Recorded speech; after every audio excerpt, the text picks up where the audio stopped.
Welcome to Spiritual Cartel Step Meeting. Tonight we are looking at steps 8 and 9, and this week I am pleased to introduce JW, who has kindly agreed to come along and share for us. Over to you, Jay. Thank you. Hey y'all, my name is Jay Westbrook. I'm an alcoholic in Tupelo, Mississippi. I did cocaine once. I don't know, for about 15 or 16 years. It was a long line, and I'm in my first sobriety. Got sober December 2nd, 1988. I've had so many reasons to go out and get loaded. I just haven't done it yet. Not planning to. Very grateful. I came in through the rooms of Cocaine Anonymous and in Los Angeles, in West Hollywood in 1988. And it was an amazing time in the history of Cocaine Anonymous. You know, Cocaine Anonymous had just turned 6 years sober, and people in Cocaine Anonymous were on fire for this new fellowship that was saving lives and welcoming everybody. And it just hadn't been people's experience prior to that they were always welcome. So, hard to talk about 8 and 9 alone. So I'll frame it a little bit and just say, you know, I come from a New York Jew, atheist, communist, theatrical family. It's kind of a stereotype. And mom went out the door when I was 5 months old and never came back. And my dad remarried when I was 2. And then when I was 3, my dad and stepmom wanted to focus on career, and they gave me away to another family that I hoped they thought was a good family. They weren't. And they locked me in a pitch black closet, and that's where I lived for the next 3 years. Ate, toileted, slept, existed in that closet, pulled out once a day to be washed, raped by 3 adults, and ritualistically tortured. And I lost my mind completely, lost my sanity, my safety, my security, my trust, my innocence, any sense that I could say no and have it be heard and respected. I was filled with hate and rage. And I was a little kid. I couldn't turn it on my perpetrator, so I learned to turn it on me. And that's a behavior that lasted for decades, of hurting myself with my wounds. And when I was 6, I got pulled out of that situation and reunited with my parents, periodically re-victimized because predators spot prey. And then I was 15 or 16 and we moved to California, Los Angeles. And then a year or so later, I found drugs and alcohol, and they saved my life and kept me from suiciding and let me stay on the planet, and felt like I had skin over my nerves. But over time,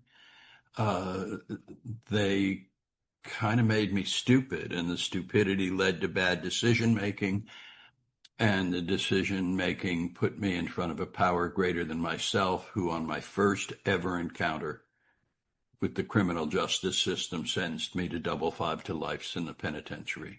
And man, I didn't want to go because I had this beautiful wife, and I didn't have any fear because I didn't know anything. I didn't know there was a difference between jail and prison. And it took 5 hours to find the difference. That first night coming up from the chow hall, 5 guys grabbed me and beat me almost to death and gang raped me. And once that happens in the penitentiary, that's who you are till you get out. And when I got out, I was so not a vision for you. I was filled with bitterness and blame and cowardice and irresponsibility and rage and shame and PTSD. And I went right back to the lifestyle. And I think a truth is that we engage in behaviors that validate our belief about our worth and value. If I think I'm a lover, I'm going to have a lot of notches on my belt. If I think I'm a tough guy, I'm going to have a lot of fights. If I think I'm a bad boy, I'm going to be in and out of a lot of jail cells. And what I learned at 3 and 4 and 5 and 6 years old and had reinforced in the penitentiary was that my worth and value were to stick a dick in. And so I went out and I engaged in behaviors to validate that. And I'm a straight guy and I'm in the gay baths and looking for people to degrade me and hurt me and telling myself that it felt comfortable when in fact it was familiar. It wasn't comfortable, and I didn't even know there was a difference between the two. And I was filled with such massive shame and PTSD, and I kept doing things to hurt myself. And I don't know how y'all got here, but I got here with a gun in my hand, shooting myself in the foot again and again in every arena of my life, destroying my health, my spirituality, my joy, my happiness, my finances, my career, my marriage. And she was right there with me because she was a cocaine addict and alcoholic as well, who got sober on my 90th day. She stood up and said, "I'm Nancy Morgan Westbrook. I'm a cocaine addict and alcoholic," and stayed sober from then on. And I finally reached a point where I just couldn't do it anymore. I could not. And from the outside, it looked good. I had this beautiful wife, great apartment in West Hollywood, California, and nice car. I had a business card that said Associate Director of Medical Research at the Children's Hospital in Los Angeles, and made a nice salary, wore a suit and tie, and couldn't live one more day, and decided to kill myself. Nancy would be better off without me because I'm grandiose and immature and arrogant. I didn't just put a gun in my mouth and pull the trigger, but I staged it to look like an accident, because then the accidental death life insurance policies would kick in and leave Nancy with money. And on the day of that very well-planned suicide, a public service announcement for Cocaine Anonymous came on TV 20 minutes before I walked out the door. And I'd seen that ad 99 times and thrown the finger. And that day I burst into tears, and I picked up the phone and a voice said, "Cocaine Anonymous, this is Dean Katz. How can I help?" Holy shit. Just amazing. And Dean is still sober. And he kept me on the phone for about 90 minutes, and thank God it was Cocaine Anonymous, because at the end of 90 minutes, he said, he had asked where I lived, and I told him, and he said, it's time to go to a meeting, and there's a meeting in a bar on the Sunset Strip. It's called Carlos and Charlie's. And had it been AA and they said, we got a meeting over here in a church, I never would have gone. And y'all would have had a different speaker tonight, but it was Cocaine Anonymous, and they said we got a meeting in a bar, and I went because I'd been in that bar before and sat at the bar and drank and snorted coke in the bathroom, and I felt safe going there. And it was pretty amazing. After that meeting, I'm not sure what I said or they said, but after the meeting, they pulled me aside and said, "Honey, you are really sick." And I said, "Thank you." And they said, "No, it wasn't a compliment. It was an observation. You're really sick. You'd probably benefit from morning meetings. We're cocaine addicts. We don't do anything in the morning. Go to Log Cabin. It's an AA meeting in West Hollywood, but you can talk about drugs. It's 7:30 a.m. Monday through Friday." And 3 days later, on my third day sober, Monday morning, December 5th, 1988, I walked up the steps of Log Cabin for the first time, and I've never left. It's still my home group in California on Zoom. I have a home group live here in Mississippi, but Log Cabin saved my life. And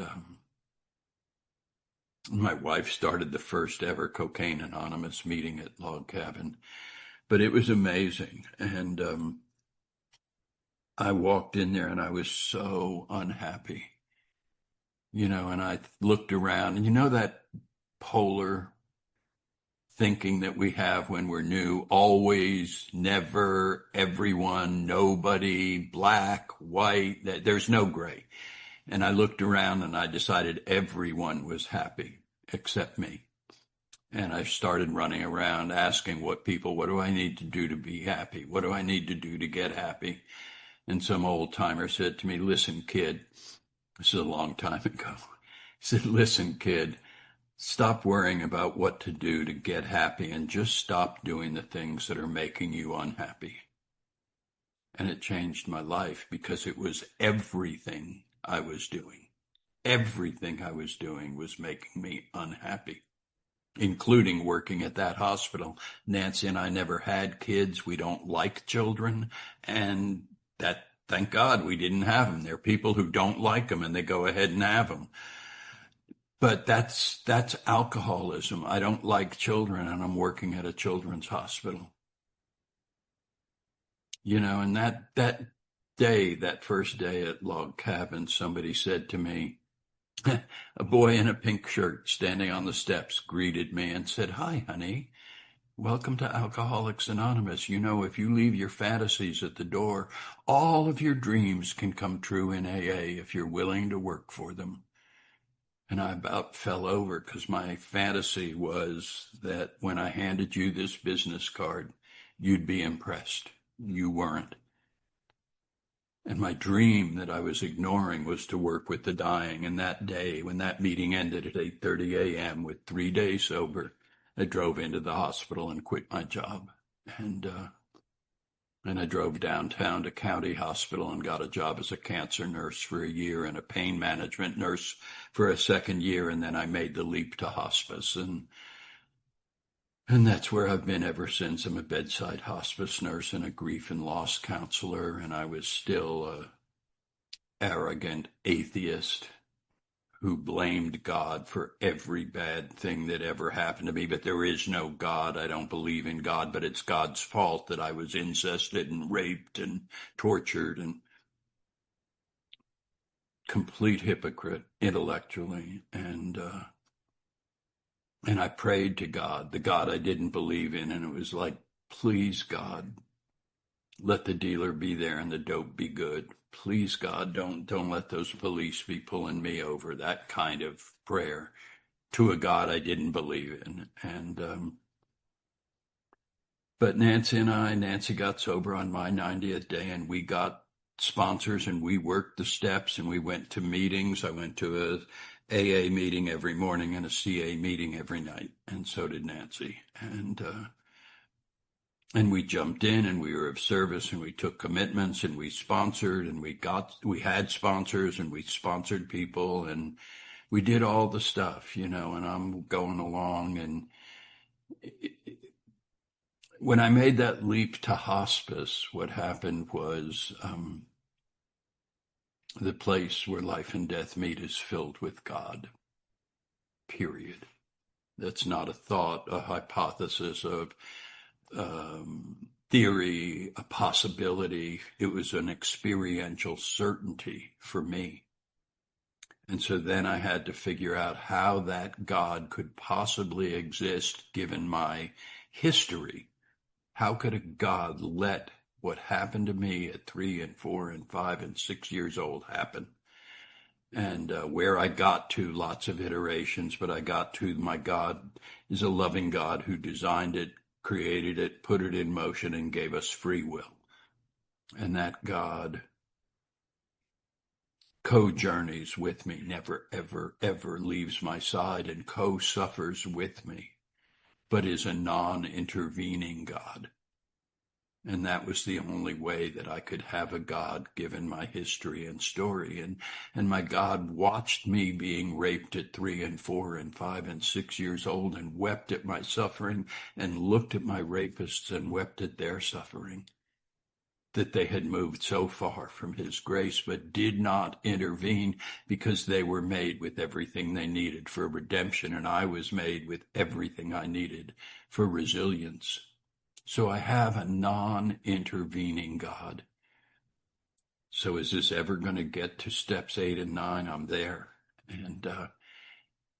And here's, excuse me to the people in the UK, y'all are well schooled for the most part, and you'll probably know this stuff better than I do. But, here in the States, we broke away from you guys and we have a constitution that kind of laid out the government. And then they saw that it came up a little short and they made some changes to it, changed it for the better.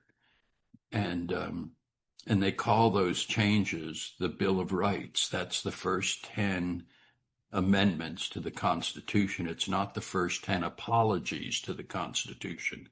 It's the first 10 amendments. And so when you get to 8 and 9, the amend steps, they're not the apology steps. They're the amend steps to change for the better. And it seems to me that you have to have done the work to change yourself for the better, for your amends to have any depth or weight. Because I don't know about y'all, but nobody wanted to hear, "Oh my God, I am so sorry," from Jay Westbrook, because they had heard it and heard it and heard it. And I went right back out and did it again, whatever it was. Nobody wanted to hear it. So when you look on page 77, it says, at the moment, we're trying to put our lives in order, talking about steps 8 and 9.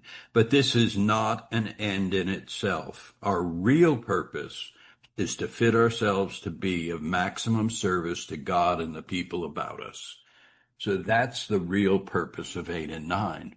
So for me to be able to do that, I have to do the work of 6 and 7. And maybe you don't, because maybe you have an intervening God. And when you humbly ask for your character defects to be removed, they are by a God who is an intervening God. I just don't have that God. So that meant I had to do work in 6 and 7. I had to get clear about the fact that character is defined by behavior and behavior alone, not your thoughts, not your feelings, and certainly not your intentions. Oh my God, I never intended to run over those children in the crosswalk. I was driving drunk, but that wasn't my intention. Nobody cares about our intentions. They care about our behavior. So character is defined by behavior and behavior alone. And if that's true, then character defects are behaviors that are defective. And that kind of flies in the face of some of the wording in the big book, where we talk about anger and fear, resentment and fear and loneliness being character defects. And I don't think they are, because we don't get to choose them. They're feelings. They're God-given. I can't summon them and I can't dismiss them. The only thing I can choose is my behavioral response. If I'm feeling lonely, I can choose the behavior of isolation or the behavior of reaching out and engaging. If I'm feeling rage, I can choose the behavior of vengeance and vindictiveness or the behavior of forgiveness. And if I'm feeling terrified, I can't summon being terrified or dismiss it, but I can choose the behavior of cowardice or the behavior of courage. So the defects aren't rage, loneliness, and fear. Rather, they're isolation, cowardice, and vindictiveness or vengeance. Does that make sense? I hope. So I do the work of 6 and 7. I look at those character defects. I define them. I identify their opposite and define that. And then I look at how do these defects harm me and block recovery? How do they harm others and block intimacy? And am I willing to replace the defective behavior with its opposite? And I do that work, and I put them on 3x5 index cards, and I pull one every day. And as I go through the day, I look for that defect. And after I've gone through the deck a couple times, I sit with my sponsor to say, have I changed enough to meaningfully step into 8 and 9 and do that work? And if so, then I step into step 8 and I do that little 3-column inventory. Who have I harmed? How have I harmed them? And what were the character defects at play? Who have I harmed? How have I harmed them? And what were the character defects at play? And then, and only then, am I in a position where I can move forward. And whether I move laterally to tradition 8 or vertically to step 9, I'm going to get healthier and better. And I'll come back and talk, if there's time, a little bit about tradition 8, because it falls between, in my way of thinking, that direct line between each step and the corresponding tradition. But then I step into step 9, which is about making amends.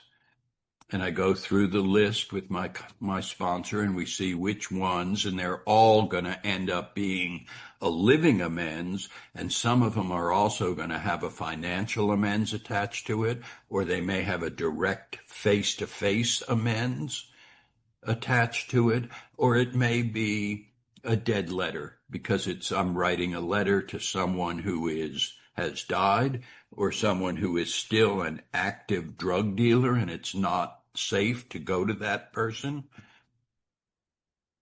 So that might be a letter. And I look, and where do I start?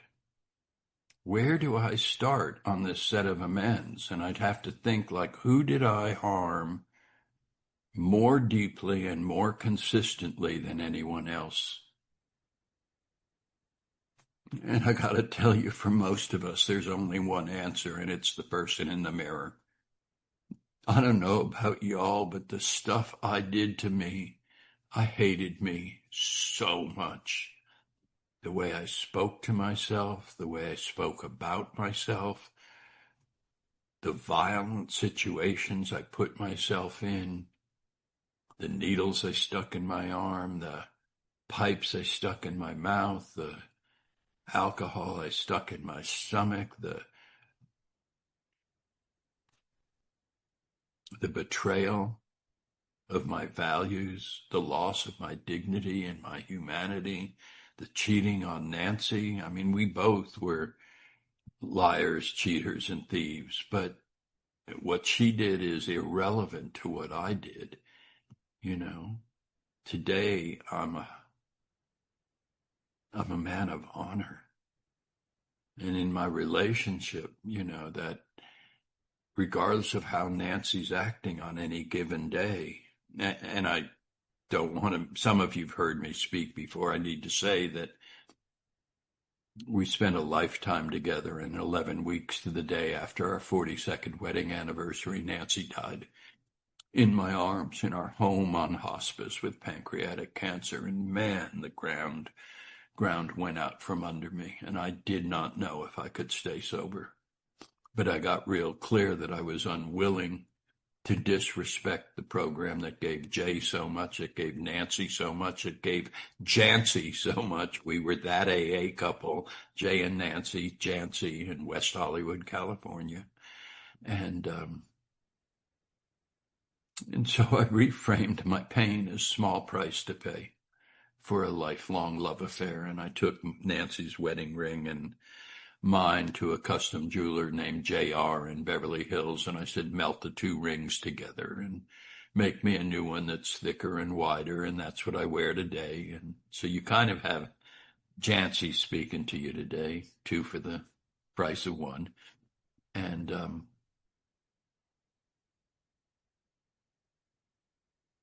my job was to show up and be a husband who is honoring and honorable, because I hadn't been that. Who was passionate and compassionate, curious, consistent, courageous, playful, spontaneous, respectful, forgiving, and a host of other qualities, all of which had been things that I hadn't brought to the table. I brought the qualities of, just like Nancy did, we matched each other perfectly. We brought arrogance and immaturity and grandiosity and self-righteousness and self-centeredness, self-pity, scorekeeping, manipulation, denial, dishonesty, reactivity. Holy crap, it's amazing that we stayed together through those years of drinking and using. And then we were blessed to stay together after we got sober, because it took not only sobriety, but we had to grow at roughly the same rate and in roughly the same direction. And we did. And so much of that has to do with the 12 traditions. And you all know I do that talk on applying the 12 traditions to relationships. I've written a book on it, and it's like amazing stuff. But coming back to that ninth step, it was sitting down and really saying, there is nobody that I've harmed as deeply or as consistently as Jay. And if I don't make this amends, then I'm going to still be walking with self-hate, with a sense of being a fraud and an imposter.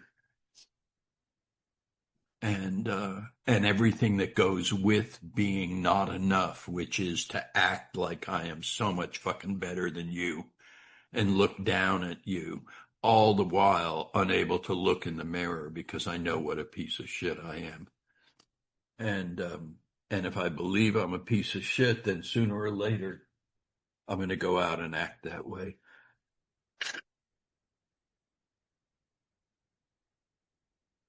Excuse me. And I did, for those first 6 months, I was sober. I was still in the baths, and just, oh my God, walking back into the house and Nancy looking at me with love, and I start a fight so I could push her away and think to myself, what is wrong with you that you would love a piece of shit like me? And then I'd go off to this job that I hated, that everyone went, oh, wow, you're the associate director of medical research at it, and I'm hating the job and hating the people we serve, children, and hating myself and hating everybody in the rooms because you all are happy and I'm not, and I can't figure out what I need to do to get happy. And that's coming back to that guy who said, just stop doing the things that are making you unhappy. And I remember being 6 months sober, and I was in the baths, and suddenly my sponsor and my wife appeared, one on each shoulder, and they leaned into my ears and said, honey, we love you, and you don't need to do this anymore. And I pulled away and got dressed, took a shower, got dressed, walked out, and I've never been back. But there was a lot to make amends for. And so the Cork Hill group, which is a AA group out in Desert Hot Springs, California, Sam Hardy and some other people taught me this amazing idea of really making a formal amends to self. And so I sit down in front of a mirror, and I've done this with every sponsee I have, and everybody does it. And they get giggly for about 10 or 15 seconds. And then it gets so fucking real. And it's out loud and it's formal, and sat down and said, hey, my name is Jay Westbrook. I'm an alcoholic and a cocaine addict.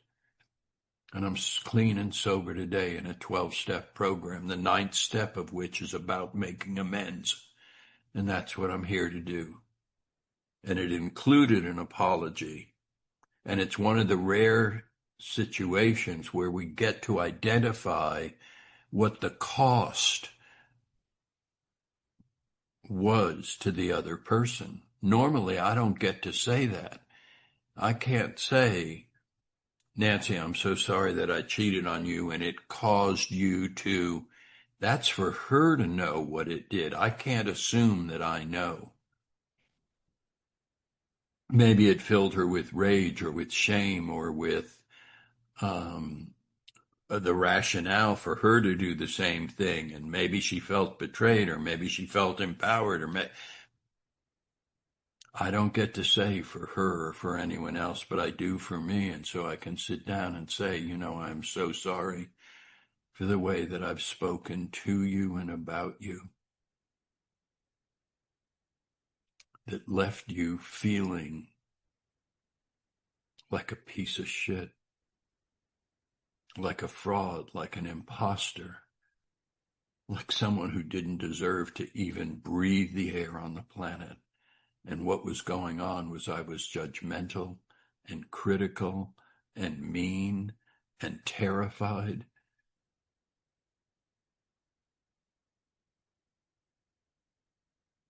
And trying to act as though I weren't. In other words, being as dishonest and inauthentic as can be. And I'm so sorry that I did the crimes that caused you to go to prison and be gang raped, be separated from your family, and have to walk through the rest of your life with a felony record. And what was going on was I was reckless, I was impulsive, I was self-sabotaging. I go through all of the ways that I've harmed me physically, emotionally, financially. And at the end of those, we do the ABCs. A, it's my intention to never repeat these behaviors. B, I need to know if there's any other way I've harmed you. C, what can I do to set this right? And this is all out loud, not whispered, out loud, speaking clearly, eyeball to eyeball, not eyeball to chin or eyeball to forehead, eyeball to eyeball. And when I finish, I close my eyes and I wait to trade places with the person that I've just made this amends to. And I can feel it when it happens. The switch happens. And I open my eyes as the person who made the amends, looking into the eyes of the person who just made this amends to me. And I speak from the heart. And it might be that I'm saying, too little, too late, asshole. Or it might be, oh, honey, you have no idea how long I've waited for this. But whatever is in your heart, you say, and you identify what you're willing to forgive and what you're not willing to forgive, and what would have to happen before you would ever forgive that which you're currently unwilling to forgive. And I want to tell you, when that happens, you get up from that mirror, a free man or free woman, and having mastered an incredibly powerful tool that you can use again and again, because most of us have never done that. Most of us don't look in the mirror, and when we do, it's not eyeball to eyeball. And if it is, it's usually to just judge and demean, to treat with disrespect, disregard, to discount, to accuse, to rage. And that's not what this is about. So for this work to work, it says our real purpose is to fit ourselves to be of maximum service to God and the people about us. And I think that a couple things have to take place for that to happen. First thing we have to be is present. I think in all of the gambling capitals around the world, whether it's Monte Carlo or Las Vegas, there's a sign that says you must be present to win.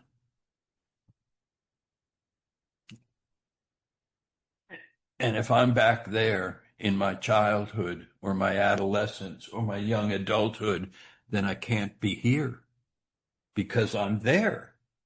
And so I must be present to win. And the path out of the past back to the present is forgiveness.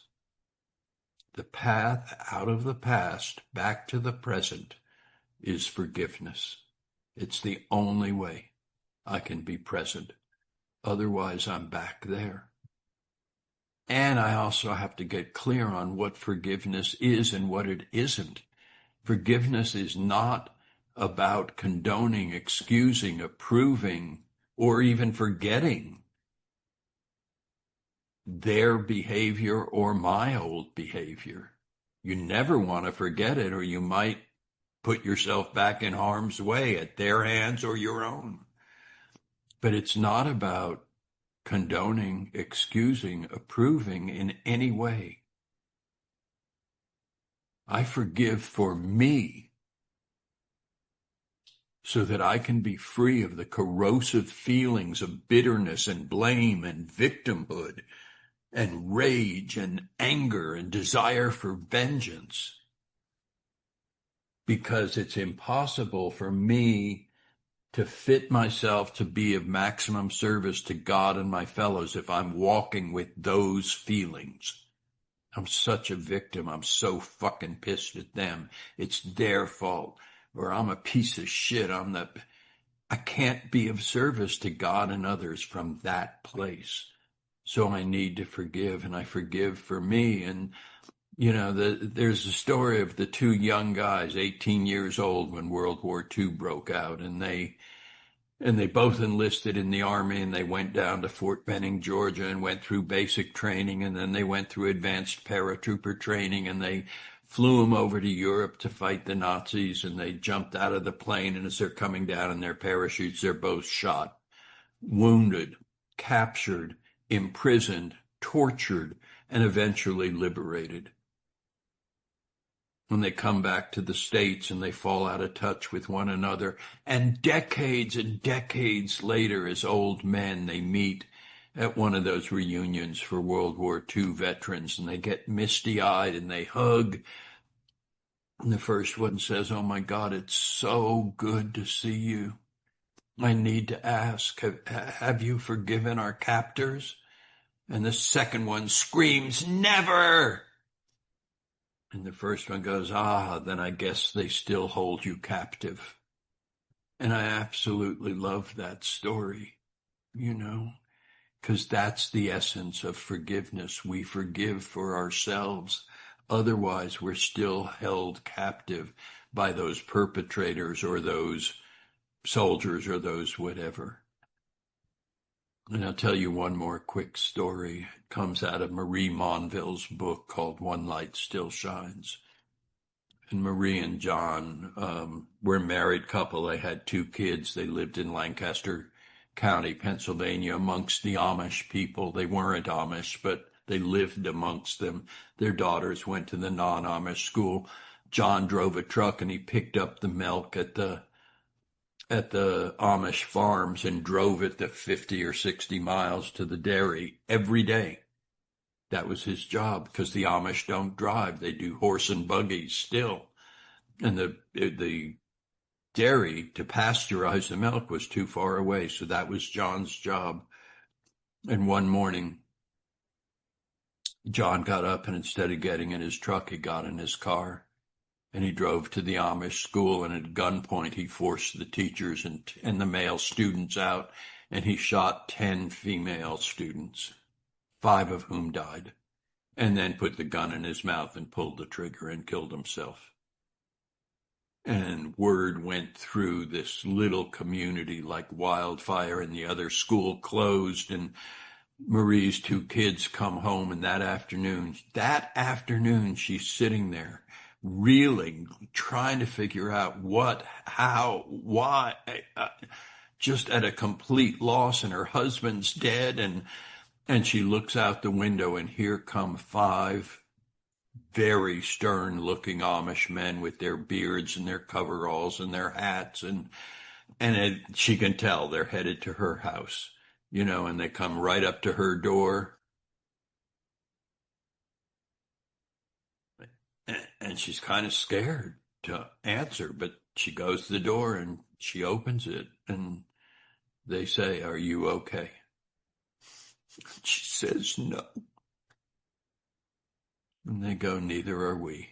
We are the fathers of the 5 girls that your husband murdered this morning. And we want you to know we forgive you and we forgive your husband, John. And they left. And immediately money and food and flowers started pouring in from literally all over the world. And all of it was shared with Marie. And 3 days later, when John was buried, 280 Amish people showed up single file to create a barrier between the media circus and the gravesite so that John could be buried in privacy and dignity. And that became the story. Instead of the school shooting itself, the story became, why would these people ever forgive, let alone forgive so quickly? And they asked them, and their answer was, because of the emotional enormity of our grief. There is no way, they said, that we can heal this unless every fiber of our hearts and minds and beings are focused on healing. We cannot afford the luxury of being distracted with hate and blame and anger and desire for vengeance and a sense of victimhood. We need to be fully present, so we choose to forgive so that we can be present for one another. And they immediately tore that school down, turned it into pasture land, like the Amish work kind of like ants. They immediately built a new school on a new site. But it's such a powerful illustration of why we forgive and how we forgive. You know, the forgiveness is a decision. Doesn't necessitate our bringing somebody back into our life. And if we do, certainly doesn't require that we bring them in at the same closeness. And it doesn't require that we trust them again. But we forgive for us, because it's a path out of the past, back to the present. And it's the way to free ourselves from those corrosive feelings of victimhood and bitterness and blame and vengeance and anger and rage. And so that's the deal on step 9. And when we really understand that, and that we're doing it to better fit ourselves to be of service and our fellows about us, then we can do it wholeheartedly, starting first with the most difficult amends to the person we hurt, for most of us, most deeply and most consistently. And when you get up from that mirror, you get up a free person. And what a gift is that. My name is Jay Westbrook. I'm an alcoholic and cocaine addict in Tupelo, Mississippi. Thank you so much for letting me share.